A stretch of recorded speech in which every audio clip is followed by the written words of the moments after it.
नमस्कार, मैं अजय डिम्पा शर्मा एक बार फिर से आया हूं मुद्दा लेके 4 लेन का। कीर्तपुर से लेके मनाली तक का रोड है, उसकी हालत बहुत दर्दनीय बनी हुई है। खास तौर पर डडोर के पास जो हालात बने हुए हैं वो तालाब बन चुके हैं। बरसात का मौसम है, मुद्दा पहले भी उठाया था मगर फिर भी कोई रास्ता नहीं निकल पाया। कंपनी लाचार बनी हुई है, ग्रामीण लोग उस चक्की में पिस रहे हैं। मेरे साथ जुड़े हुए हैं पत्रकार गुप्ता जी, देवेंद्र गुप्ता जी। पहले तो आपका आज तक के आने में हम धन्यवाद करते हैं। नमस्कार। आपसे जानना चाहूंगा, कीर्तपुर रोड से लेके मनाली तक का जो 4 लेन का जो सफर है वो कहीं ना कहीं खतरे की घंटी लोगों के लिए बना हुआ है। ग्रामीण लोग परेशान हैं। कंपनी क्या कर रही है, लोगों की समझ से परे है। क्या कहना चाहेंगे आप? पहले तो मैं आपके आज तक केसरी के जितने व्यूअर्स हैं उनको शुभकामनाएं देता हूँ। धन्यवाद जी। ये मेरा दूसरा डिबेट है, आपके आमंत्रण पे मैं आप यहाँ आया हूँ। बिल्कुल, आप आते हैं, हमारा निमंत्रण होता है, आप स्वीकार करते हैं। आपका समय बहुत कीमती होता है मगर फिर भी आपने छोटे भाई के लिए समय निकालते हैं, उसके लिए हम अपनी टीम की ओर से आपका बहुत बहुत धन्यवाद करते हैं। जहाँ तक 4 लेन की बात है, हम सिर्फ सुंदरनगर से लेकर डडौर तक की हालत के बारे में अगर बात करें तो आपको पता है इससे पहले भी एक वीडियो आया था जिसमें नाचन के विधायक ने खूब हो हल्ला किया था। हाँ, उन्होंने राइट कहा, काम होना चाहिए। लेकिन उसके बावजूद भी जो है आज तक वो तालाब वैसे के वैसे ही है। वहाँ बने हुए हैं, ठीक कह रहे हैं आप। कारण एक तो जो राजनीतिक दबाव रहता है और जो प्रशासनिक भूमिका है और जो कंपनी और एनएचआई के बीच में जो कोऑर्डिनेशन है वो कहीं भी नहीं दिखाई दे रहा है। कारण सबसे बड़ी बात यह है कि 4 लेन की हालत, खासकर नौलखा से लेकर डडौर तक अगर देखी जाए तो वो 4 लेन की हालत तो लिंक रोड से भी बदतर है। और जो साइड में उसके जो तालाब बने हुए हैं उसमें कब कोई ये हादसा हो जाए कोई नहीं कह सकता है। बात डडोर तक की भी नहीं है, बात आप डडोर से आगे निकलिए, पंडोह पहुंच जाइए, औट पहुंच जाइए, उसके आगे का सफर लीजिए, सभी जगह यही हालात बने हुए हैं। कंपनी का जो काम है उसके ऊपर पकड़ क्यों नहीं है, प्रश्न ये पहला है। जो आप कह रहे हो, ये जो हमारा डडौर से लेकर सुंदरनगर का जड़ोल का जो भी एरिया था उसमें जो एक ITNL नाम की कंपनी काम करती थी वो भाग गई, मजबूरन उनको भागना पड़ा क्योंकि हालत इतनी खराब हो चुकी थी। लेकिन आज उस कंपनी का खामियाजा जो लोकल ठेकेदार भुगत रहे हैं। कई सालों से उनकी पेमेंट्स नहीं हो रही हैं। दूसरा, जो मुआवजे जिन लोगों को बांटे गए हैं उन्होंने आधे अधूरे मकान तोड़े हुए हैं, जबकि प्रशासन और कंपनी की सख्ती ये होनी चाहिए थी कि उन मकानों को जो पूरी तरह से डैमेज किया जाए ताकि वो एरिया साफ हो सके। आप अगर आप जाने का मौका मिले तो देखिए कि अभी भी जो है आधे अधूरे मकान में लोग NH के किनारे दुकानें चला रहे हैं, जबकि मुआवजा उन्हें मिल चुका है, पूरा मिल चुका है और कानूनी तौर पर जो है वो मकान पूरी तरह से डैमेज होना है। और दूसरी बात, प्रशासन, NHI और ठेकेदार कंपनियां, इन तीनों में कोई कोऑर्डिनेशन नहीं बैठ रहा है।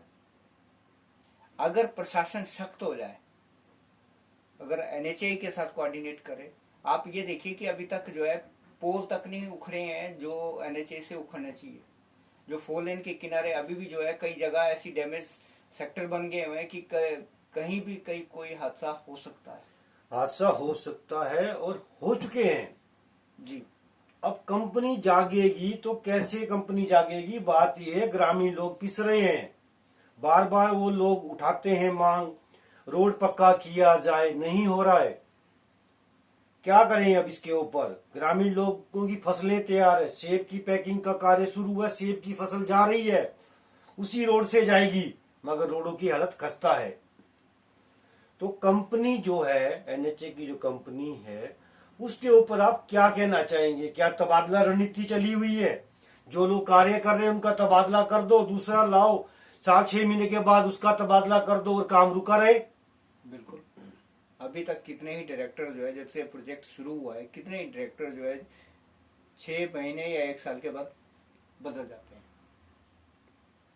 जबकि एक डायरेक्टर को पूरे इलाके के बारे में जानने में कम से कम 6 महीने तो लगते हैं।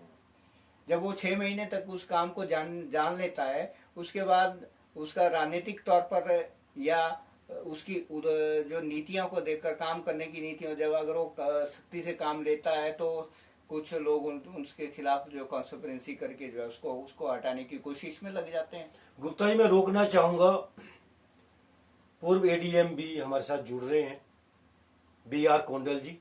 उनका बयान सुन लेते हैं। BR कोंडल जी 4 लेन के प्रति क्या कह रहे हैं? वास्तव में 2013 में जो अधिनियम बना था भूमि अधिग्रहण करने के लिए, वो गवर्नमेंट ऑफ इंडिया ने बनाया। उसमें 4 गुना मुआवजा देने का प्रोविज़न डाला गया है, लेकिन उसमें एक अनेबलिंग प्रोविज़न होता है कि कंसर्न स्टेट जो है, जहाँ जहाँ एक्विजिशन होनी है, वो मुआवजे को कम कर सकती है। जिस वक्त ये एक्ट जो है आया, उस वक्त यहाँ कांग्रेस की सरकार थी, और कांग्रेस की सरकार ने यहाँ पर फैक्टर 2 के बजाय फैक्टर 1 की अधिसूचना जारी कर दी, जो कि 1 अप्रैल 2015 को हुई है। उसके तहत जो 50% मुआवजा जो है किसानों का कम कर दिया गया। बाद में 3 साल पहले जब चुनाव का माहौल आया, तो मैंने एक पत्र माननीय प्रधानमंत्री जी को और माननीय गडकरी जी को भी लिखा था कि हिमाचल प्रदेश में ये अनोमली चली है, जबकि केंद्रीय सरकार ने ये पैसा देना होता है, तो सरकार हिमाचल प्रदेश के पेट में क्यों दर्द हो रही है सरकार किसानों को देने के लिए। तो उस वक्त तुरंत भारतीय जनता पार्टी ने इसको अपने इलेक्शन मैनिफेस्टो में डाल दिया कि हम अगर सत्ता में आए तो 4 गुना मुआवजा लोगों को देंगे। लेकिन जैसे ही सरकार बनी, उसके बाद सरकार ने भी ये मुद्दा जो है अपने ठंडे बस्ते में डाल दिया है, और आज तक इसके ऊपर कोई बात नहीं है। आज की डेट में जो हमारी सड़कें हैं, इनका तो यही समझ नहीं आता कि इनका माई बाप है कौन है।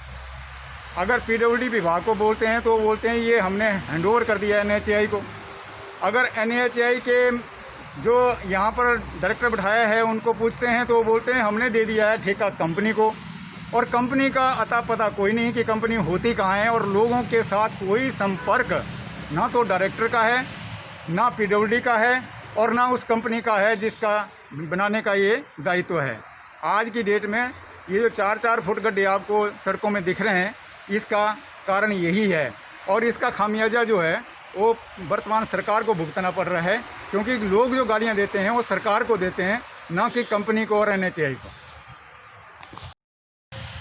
4 लेन जो है हिमाचल की जो प्रकृति है, इसके अनुसार यहाँ के लिए सूटेबल नहीं है, और इस पर गवर्नमेंट ऑफ इंडिया ने अब निर्णय भी ले लिया है कि आगे से कोई भी 4 लेन जो है हिमाचल प्रदेश में सेंक्शन नहीं होगा। लेकिन जो सेंक्शन हो चुके हैं उनको पूरा करने की कार्रवाई चली है। जहाँ तक पूरा ना होने की बात है, इसमें कुछ प्राकृतिक कारण रहे हैं और कुछ मैन मेड कारण रहे हैं। प्राकृतिक कारण तो सबको मालूम है कि जैसे बारिश हो रही है या बाढ़ आ रही है या कहीं पर पहाड़ गिर रहे हैं, तो वो तो प्रकृति की देन से है। लेकिन मैन मेड इसमें ये कारण रहे हैं कि 4 लेन में जो कंपनीज काम कर रही हैं, लोकल कंसर्न डिपार्टमेंट हैं, उनका कोऑपरेशन यहाँ पर कम मिलता है। इनका कोऑर्डिनेशन ना होने की वजह से काम सफ़र करता है। उदाहरण के तौर पर मैं आपको बताऊं, बिजली के पोल खंभे इन्होंने बदलने थे, ट्रांसफार्मर बदलने थे, लेकिन जब कंपनी वाले उनको बदलने के लिए आते हैं तो बिजली बोर्ड का कोई भी एम्प्लॉय जो है वहाँ पर उपस्थित नहीं होता। हमारे सामने कई बार इन्होंने फ़ोन किया, लेकिन एक ही दुहाई देते रहते हैं कि आप हमें 2 दिन का पहले नोटिस दीजिए। अब मुझे बताइए, जब काम करना है तो कोऑर्डिनेशन से काम संभव होता है। एक डिपार्टमेंट अपने आप काम करने में सक्षम नहीं है, क्योंकि इसमें बहुत सारे काम डिपार्टमेंट जो है इन्वॉल्व हैं। Gupta ji, G B are कोंडा जी का बयान सुना, जी। क्या लग रहा है? देखिए, बी आर कोंडा जी ने 3 बातें क्लियर की है कि पहला कारण, इनके पास स्पष्ट नीति नहीं है काम करने की। दूसरा कारण मुआवजे का है, उन्होंने भी यही बात बोली, फैक्टर 1 और फैक्टर 2 की बात की कि कहाँ 4 गुना दिया गया, कहाँ 2 गुना दिया गया, क्या दिया गया। तीसरी बात कि हिमाचल सरकार अगर सीरियसली, गंभीरता से जो है इस मुद्दे को समझती है तो NHAI के साथ उसे कोऑर्डिनेट करना पड़ेगा। गुप्ता जी, बात हर बार उठती है, किसान वर्ग परेशान है इसमें। पहले भी कहा, सेब की फसल भी इसी रास्ते से गुजरेगी, कुल्लू से रोड निकलेगा, कीर्तपुर में पहुंचेगा। जगह जगह 4 लेन के कारण दिक्कतों का सामना करना पड़ रहा है। कहीं लैंडस्लाइडिंग हो रही है, लैंडस्लाइडिंग हो रही है तो जब तक रास्ता बंद है सेब का ट्रक वहीं खड़ा रहेगा। जो लैंडस्लाइडिंग हो रही है सबसे ज्यादा, वो भी 4 लेन का एक कारण है। पहाड़ों को खोखला कर दिया गया है, मिट्टी बारिश में होती है जिस कारण भी गाड़ियों को मुश्किल होती है। अब बात ये आ रही है, 4 लेन का जो मुद्दा है, सड़क निर्माण की जो बातें हैं, उसके ऊपर अमल करेगा कौन? कंपनी करेगी, सरकार करेगी, प्रशासन करेगा। 3 दायरे आ रहे हैं, तो क्या कहना चाहेंगे आप? देखिए, आजकल बरसात का मौसम है तो ये बातें तो पहले से ही कंटिन्यूटी में होती रहती है। जब 4 लेन नहीं थी तब भी NH गिरता था, आपको याद है कुल्लू का NH कुछ जो कुल्लू, तब हमारे पास कुछ हिस्सा था, हड़ोगी से लेके पंडोह तक का जो ये एरिया है वो था। मगर आज जो 4 लेन के कारण जो टनलें बन रही है, उसके कारण चट्टानें नीचे ज्यादा आ रही हैं। जो 4 लेन के मलबे से निकली है, पहाड़ी की कटिंग से निकली हुई है, उस कारण भी दलदल बन रही है। अब वो रोड ठीक ही नहीं हो रही, तो करेगा कौन? अभी थोड़ी समस्या बरसात की वजह से है, और ये तो तय होता है कि जब भी कोई नई सड़क बनती है, नया प्रोजेक्ट बनता है, वो थोड़े दिन तक तो करता ही है, क्योंकि उसका वो जियोग्राफिकल नेचर होता है। दूसरी बात कि अब केंद्र सरकार ने भी ये इंस्ट्रक्शन जारी कर दिए कि अब हिमाचल में कोई नया 4 लेन नहीं बनेगा, क्योंकि हिमाचल की धरती 4 लेन के लायक नहीं है। लेकिन अभी ये जिन्होंने प्रयास किया हुआ है, अब तो ये प्रयास अधूरा छोड़ तो सकते नहीं है। तो अब थोड़ी सी परेशानियां हैं। अब परेशानियों का सबब तभी पूरा हो सकता है कि जब इसमें अब गंभीरता से काम किया जाए। हालांकि 13 टनल में से आपने 5 टनल बिल्कुल ओके हो चुकी है, काम हो रहा है। लेकिन कारण यही होता है कि जब ऐसी दुर्घटनाएं होती है, ये तो आप शुक्र मनाइए कि अभी तक इन जो ये स्लाइड्स गिर रहे हैं, इनके नीचे कोई गाड़ी या कोई मानवीय जो लॉस हुआ है वो नहीं हुआ है। 4 लेन के कारण नहीं हुआ है, पर जो हनोगी का एरिया है वहाँ पे लैंडस्लाइड हुआ था, जिसके कारण 2 लोगों की मौत हुई थी, पर वहाँ से 4 लेन नहीं है। वो पहले से ही सेंसिटिव एरिया है, वो जियोग्राफिकल सेंसिटिव एरिया है वो। चलिए, पूर्व डायरेक्टर भी हमारे साथ जुड़ रहे हैं, उनको सुन लेते हैं क्या कह रहे हैं वो। मैं हिमाचल, देवभूमि हिमाचल में अक्टूबर 2019 में मेरा ट्रांसफ़र हुआ था। ज्वाइन मैंने किया यहाँ 22 अक्टूबर को, और कीरतपुर से मनाली तक का 4 लेनिंग का कार्य SPIU के अंडर में जो आता है वो मुझे दिया गया। इस कार्य में बहुत सारी अड़चनें थी। कीरतपुर से लेकर के नेर चौक तक का जो सेक्शन हमारा 4 लेनिंग का था, उसमें पहले ILFS कंपनी कार्य करती, जिसको के टर्मिनेट करना पड़ा, और इसके टर्मिनेशन के बाद इस प्रोजेक्ट का भविष्य बड़ा असमंजस में था। परंतु हम लोगों ने दिन रात मेहनत करके इसको 3 हिस्सों में डिवाइड किया, और ब्राउन फील्ड का जो कार्य है वो शिगर इंडिया लिमिटेड को अवार्ड हुआ, जिसमें से 40% के करीब अभी तक कार्य हो चुका है। उसके बाद जो हमारा ग्रीनफील्ड का जो सेक्शन है 47 किलोमीटर लंबाई में बिलासपुर बाईपास, उसके लिए भी बीड इनवाइट हुए हैं। और सुंदरनगर का जो बाईपास है उसके लिए भी हमने डीपीआर बनाने के लिए कंसल्टेंट निर्धारित कर दिया। इससे आगे पंडोह से टकोली तक का जो सेक्शन है, जिसमें कि हमारे पास 13 टनल हैं, उनमें से 5 टनल का ब्रेक थ्रू हो चुका है। और ये पंडोह से टकोली तक का सेक्शन अगले साल दिसंबर तक पूर्ण होने की उम्मीद है।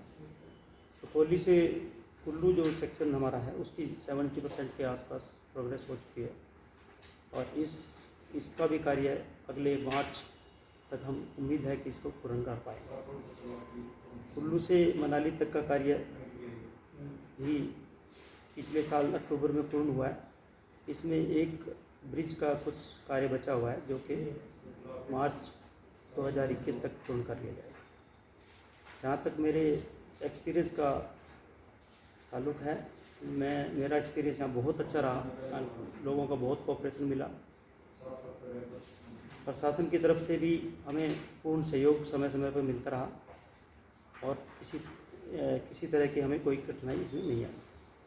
हमें उम्मीद है कि जो कीरतपुर से जो मनाली तक का सेक्शन पूरा होगा, जिसकी आज की डेट में टोटल लंबाई 230 किलोमीटर है, इसमें से 36 किलोमीटर का के रास्ते में की लंबाई में कमी आएगी। और इसमें क्योंकि दोनों कुल्लू और मनाली जो जगह है इसमें टूरिस्ट का बहुत आना जाना होता है, तो टूरिस्ट बड़ा सेफली ऑल वेदर रोड उनको प्रोवाइड होगा तो सेफली ये यात्रा कर पाएंगे। धन्यवाद। गुप्ता जी, सुना बयान? पहले पूर्व एडीएम जी ने कहा, अब दूसरा बयान भी आपने सुना। अब क्या कहना चाहेंगे आप?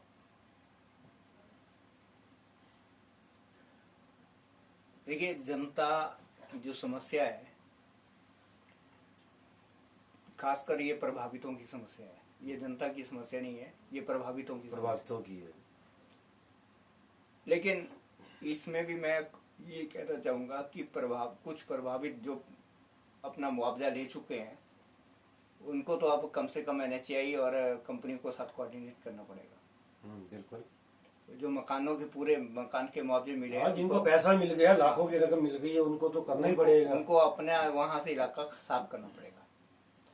और सबसे बड़ी बात है कि अगर वो ये मान के चले कि हम आधा अधूरा मकान तोड़ेंगे, उसके बाद उसमें आधा अधूरा मकान में रह लेंगे, तो आप ये देखिए कि जब वो 4 लेन के बाद जब वो 6 लेन बनती है तो वो ऑटोमेटिकली वो उनका हक उन्हीं का ही होता है, फिर वो NHAI का हक होगा। तो उस टाइम अपना मकान तोड़वाने से अच्छा है कि अभी अपना इलाका साफ कर दीजिए। नहीं, एक कंपनी ने पेमेंट कर दी है, आधा मकान टूटा है, पूरे मकान की पेमेंट उनको मिल गई है, तो उसके बावजूद भी वो मकान जो है कंपनी के ही कागजों में रहेगा। और जब तक आम जनता, आम प्रभावित कंपनियों के काम में अड़ंगे डालते रहेंगे, अगर आपको काम करने कोई नहीं देगा तो फिर आपका जो काम का जो पीरियड है वो बढ़ता ही जाएगा। तो इसके लिए प्रशासन को अहम भूमिका निभानी चाहिए। जब सरकार ने वो हाई पावर कमेटी बनाई है, तो उस हाई पावर कमेटी का काम यही है कि जो NHAI और उसकी कंपनियों को जो प्रॉब्लम आ रही है उसको सॉल्व करवाए। ये था हमारा आज खास मुद्दा 4 लेन पे। कुछ लोगों को या अधिकतर लोगों को कंपनी द्वारा पैसे दे दिए गए हुए हैं, उसके बावजूद भी कुछ लोगों ने अपने पूरे मकान तोड़ दिए हैं, मगर कुछ लोगों ने आज भी आधे अधूरे मकान छोड़े हुए हैं और वहां पे वो अपना रिहाइश भी बनाए हुए हैं और कुछ खाली पड़े हुए हैं। 4 लेन कंपनी जिस प्रकार से कार्य कर रही है उससे ना पब्लिक खुश है और ना ही सरकार खुश है। कंपनी को चाहिए अधिकारी का तबादला करने से ज्यादा अच्छा है एक अधिकारी को ऐसा समय बिठाया जाए ताकि वो इस कार्य को पूरा किया कर सके। आज जगह जगह तालाब बने हुए हैं, गाड़ियां वहां गिर रही है, दुर्घटनाएं हो रही है, फोर लेन कंपनी इस रोड को बनाने में अपनी भूमिका निभाए ताकि लोगों को इससे राहत मिल सके। देवेंद्र गुप्ता जी, हम आपका फिर से एक और बहुत बहुत धन्यवाद करते हैं। जल्द मिलेंगे आपके साथ एक नई डिबेट में, तब तक नमस्कार।